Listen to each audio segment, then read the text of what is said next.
तो बीजेपी के पूर्व दर्जा प्राप्त राज्य मंत्री सुशील वासवानी को आपने सुना। आगे बढ़ेंगे खबरों में। नोटबंदी की मार से जनता कर्रा रही है, लेकिन काले धन के कुबेर अपनी अवैध दौलत को सफेद करने में जुटे हुए हैं। गुलाबी नोटों वाला ये गैंग ब्लैक गेम खेलने से बाज नहीं आ रहा। देश के कोने कोने में आयकर विभाग कार्रवाई कर रहा है और इसी के साथ लगातार काले धन के गुप्त तहखानों का खुलासा भी हो रहा है। कहीं गरीब के खाते में लाखों की ब्लैक मनी पहुंच रही है, तो कहीं कार से काला धन बरामद हो रहा है।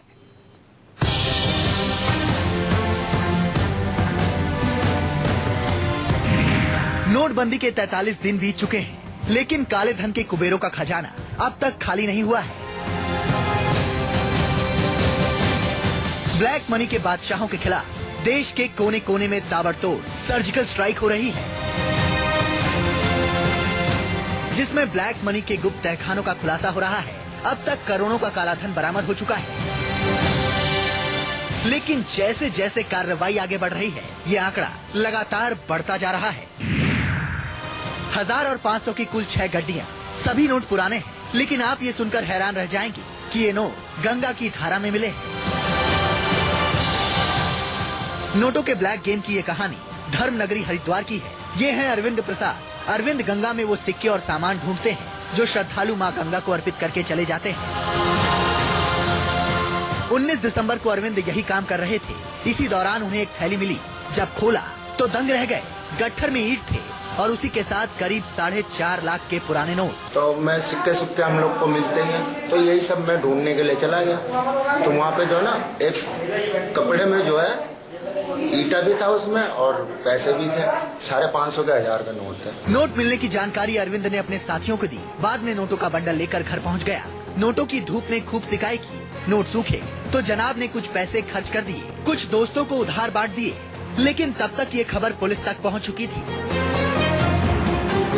फिर वही हुआ जो होना चाहिए था। पुलिस घर पहुंची और इनके पास से नोटों की गड्डियां बरामद कर ली। 3 गड्डियां 1,000 रुपए की, बाकी 500 के नोट हैं। इसका कहना तो यह है कि मुझे नदी के पास मिले हैं, इसके बाद मैंने ये खर्च करे, ये करे। संबंधित विभाग इनकम टैक्स को बता दिया गया है। अब इनकम टैक्स आ जाती है तो तब देखते हैं कि क्या इसमें कार्रवाई बनेगी। हालांकि अब तक ये साफ नहीं हो सका है कि ये रकम किसकी है, इसे गंगा में किसने प्रवाहित किया। अब आयकर विभाग के अफसर सच तलाश रहे हैं।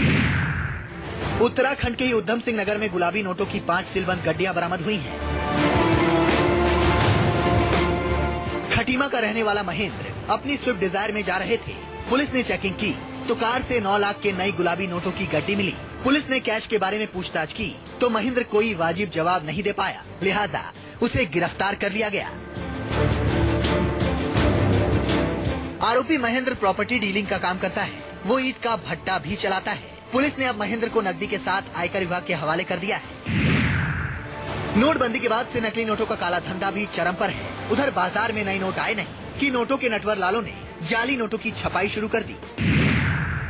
टेबल पर 500 के नए नोट की गड्डी देखने में इतने असली लग रहे हैं कि बड़े से बड़े पारखी भी धोखा खा जाए,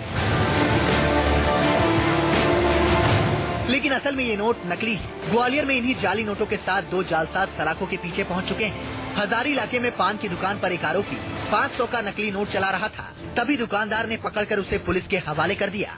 इसके बाद उसका दूसरा साथी भी पुलिस के हत्थे चढ़ गया।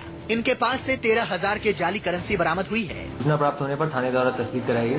पुलिस टीम गई तो उनके पास से कुछ नोट प्राप्त हुए, जिनको भी देखने पर समझ में आया कि ये नकली है, और इसलिए पुलिस ने उस पर कार्रवाई करते हुए आरोपी को गिरफ्त में लिया और उसके पास से जब्त भी किए हैं। 100 के डिनोमिनेशन के नोट हैं और 500 के नोट हैं। जो 500 का नया नोट है उसके डिनोमिनेशन के नोट्स हैं। आरोपियों के नाम पवन और आशुतोष है। अब पुलिस जैकी और बबलू नाम के आरोपियों की तलाश में जुट गई है। ये दोनों इस रैकेट के सरगना है। ये है अंजू देवी। बनारस के पास मंडुआडीह में रहती है। पति रोज 200 रुपए ही कमा पाते हैं, लेकिन अब मंजू लखपति बन चुकी है।